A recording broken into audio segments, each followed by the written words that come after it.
सम्माननीय बैचमेट और साथियों, ये जो राइट टू सिटी और शहर के ऊपर अधिकार का जो अभियान है,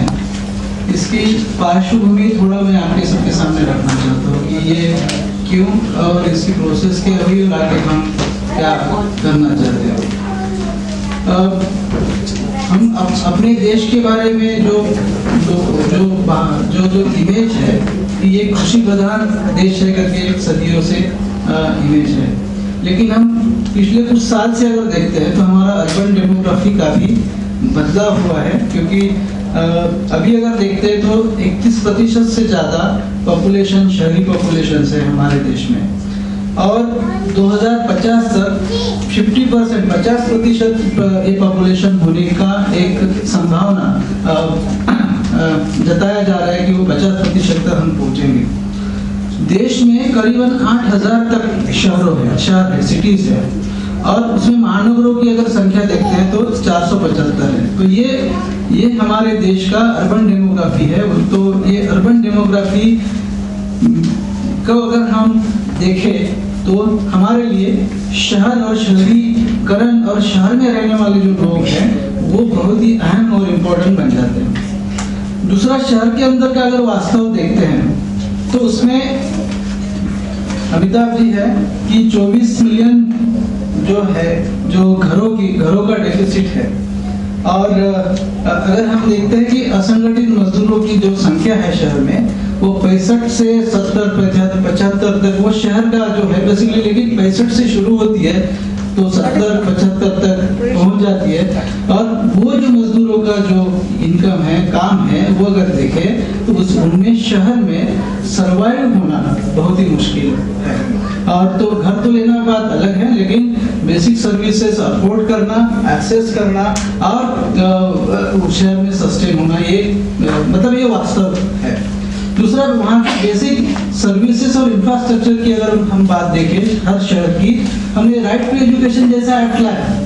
लेकिन उसके लिए जो इंफ्रास्ट्रक्चर चाहिए वो इंफ्रास्ट्रक्चर शहरों में नहीं है। हर एक को अगर शिक्षा और उस तरह का सभी बेसिक सर्विसेज का अहम मुद्दा शहरों में करीबन सभी शहरों में दिखता है। फिर उसके एक्सेस के साथ साथ अफोर्डेबिलिटी का इशू है, क्योंकि जो नए जो पीपीटी पब्लिक प्राइवेट पार्टनरशिप जैसे जो चीजें आ रही है, उसके कारण अफोर्डेबिलिटी, सर्विसेज की अफोर्डेबिलिटी का भी एक बड़ा मुद्दा हमारे सामने दिख रहा है। और शहरों में जो वंचित घटक है, बच्चे, महिलाएं, माइनॉरिटी, दलित, माइग्रेंट, ये सभी इनसिक्योर फील कर रहे हैं, और उनकी सिटीजनशिप और दूसरा नागरिकता का जो मुद्दा है, और दूसरा उनकी एंटाइटलमेंट के जो इश्यूज है वो बड़े पैमाने पे शहर में दिखते थे, शहर के अंदर का वास्तव है। और एक देखें कि 74वीं घटना दुरुस्ती शहर में बेसिकली आने के बाद हमको लगा कि जैसे 73वीं घटना दुरुस्ती से हर इंसान को वहाँ के लोकल सेल्फ गवर्नमेंट में पार्टिसिपेट होने का, निर्णय को प्रभावित करने का अधिकार मिला है, लेकिन 74वें संशोधन अगर हम देखें तो वार्ड कमेटी के आगे कुछ आगे गया नहीं, और वार्ड कमेटी में भी कॉर्पोरेटर ही पार्टिसिपेट करते हैं। सिविल सोसाइटी का जो पार्टिसिपेशन है ये बेसिकली वो वंचित शहरों में अगर हम देखें तो वो पार्टिसिपेशन से एक डिसीजन मेकिंग की प्रक्रिया में भागीदारी बनाने के हक से जो कॉन्स्टिट्यूशन ने दिया है उससे वंचित है। और शहर के जो नियोजन है वो नियोजन अगर हम देखें तो वो लोक केंद्रीय नियोजन की जो प्रक्रिया है जो स्टैब्लिश होनी चाहिए थी, ये 74वें संशोधन का जो स्पिरिट था वो पूरी तरह से खत्म हुआ है। और नियोजन, क्योंकि ये सब चीजें शहर के नियोजन के साथ जुड़ा हुआ है, तो ये बेसिकली वास्तव शहर के अंदर का वास्तव है जो मैंने आपके सामने रखने की कोशिश की है। और सरकार के जितने भी कार्यक्रम आए हैं, JNURM के माध्यम से हो, रे के माध्यम से हो, जितने भी मिशन आए या प्रोग्राम्स आए वो फेल्यूअर बने हैं। उसके काफी सारे कारण हैं, उसके ऊपर काफी सारे स्टडीज हुए हैं, लेकिन एक महत्वपूर्ण कारण है कि हमारे यहाँ पे जो गवर्नेंस का जो ट्रायंगुलर्स है जैसे कि केंद्र सरकार है, राज्य सरकार है और लोकल सेल्फ गवर्नमेंट है, और उसमें फिर काफी सारे ऐसे इंस्टीट्यूट बन जाते हैं जो अलग अलग रोल प्ले करते हैं, जिसको राज्य सरकार प्रमोट करती है प्लानिंग नियोजन के नाम पर। तो उनके अंदर जो पावर स्ट्रगल चलता है उसके कारण काफी सारे जो सेंट्रल गवर्नमेंट के मिशन और प्रोग्राम जो है वो फेल्योर है। और दूसरा है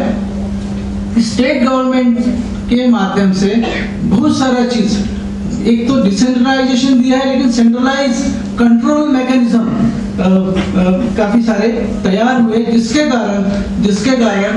जो पीपल सेंट्रिक प्रोसेसेस करना हो या जो योजनाएं अमल हो उसमें काफी सारे बाधाएं आती है, ये दूसरा कारण है। और तीसरा, नियोजन में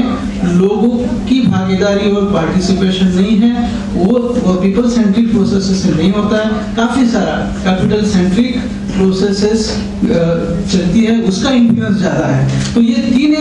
तीन जो अहम मुद्दे हैं कि मुझे लगता है कि अर्बन डेवलपमेंट में जो रियल इश्यूज है उसको बाधा डालने का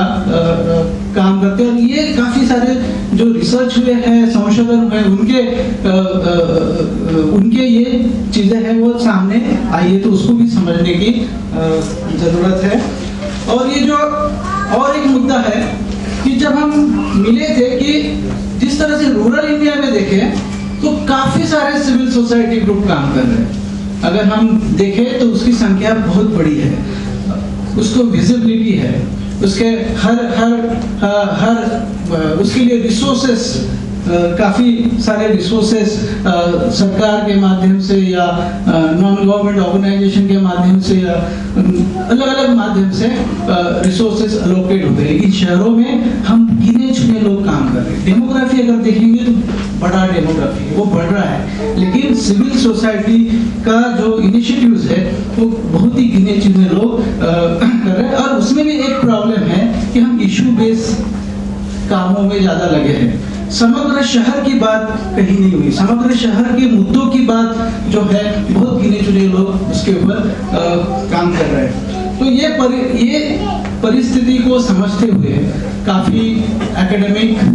रिसर्चर एक्टिविस्ट इकट्ठा आए और उन्होंने सोचा कि हमारे सामने जो चैलेंज है वो चैलेंज को अगर ये करना है, अगर उसके खिलाफ चैलेंजेस को कम करना है और जो शहर के जो रियल मुद्दे हैं उसको एक ऑर्गेनाइज तरीके से अगर हम उसके ऊपर कैसे पहल करें, तो उसमें एक मुद्दा आया कि समग्र शहर की बात करनी पड़ेगी, समग्र अधिकारों की बात करनी पड़ेगी, समग्र शहर, समग्र अधिकार। और फिर उसमें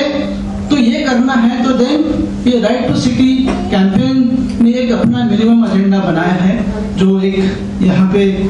शायद ब्रोशर के ऊपर भी है। लेकिन ये कैंपेन के 3 लक्ष्य हमने निश्चित किए।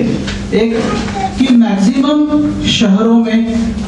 पीपल सेंट्रिक लोकल इनिशिएटिव्स को प्रमोट करना जो सिविल सोसाइटी के माध्यम से होगा, और मैक्सिमम शहरों में एक उस तरह के ग्रुपों को प्रमोट करना और उसको ये जो एजेंडा है इसके साथ जोड़कर लोकल इनिशिएटिव मजबूत हो वो देखे, उसको प्रमोशंस करना एक लक्ष्य ये कैंपेन ने रखा है। दूसरा लक्ष्य ये रखा है कि जो आने वाले 5 से 10 साल में ये शहरी जो मुद्दे हैं ये हमारे यहाँ के सिविल सोसाइटी ग्रुप इतनी ताकत से, इतनी शक्ति से उठाए ताकि यहाँ के मेन स्ट्रीम पॉलिटिक्स के वो एजेंडे बने। और वो मेन स्ट्रीम पॉलिटिक्स के अगर एजेंडे बनते हैं तो वो उसको सॉल्व करने में एक पॉलिटिकल विल और पॉलिटिकल कमिटमेंट सभी पार्टियों से मिल सकती है,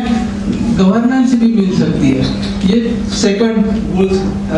ये कैंपेन में रखा है। और तीसरा गोल है कि जितने भी हम कम लोग हैं लेकिन जितने भी लोग हैं उनको हम इकट्ठा बांधे और एक रिसोर्स पूल बनाए, ह्यूमन रिसोर्स का, जिसमें एकेडमिक हो सकते हैं, रिसर्चर्स हो सकते हैं, अलग अलग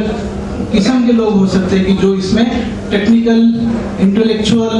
और ग्रासरूट में जो मूवमेंट है उसको बिल्डअप करने के लिए कंट्रीब्यूट कर सकते। तो एक रिसोर्स पूल ये हम बनाए। तो ये 3 लक्ष्य ये कैंपेन में रखे हैं। और ये 3 अगर हम फ्यूचर में ये अभियान की अगर समीक्षा करेंगे तो हम जरूर देखें कि ये 3 लक्ष्य पाने में ये अभियान किस तरह से कामयाब हो रहा है, हो सकता है, और होने के लिए हम सब मिलकर इसमें क्या कंट्रीब्यूट कर सकते हैं। तो ये बेसिकली एक बैकग्राउंड में कैंपेन्स के बारे में मैंने रखा है। Thank you.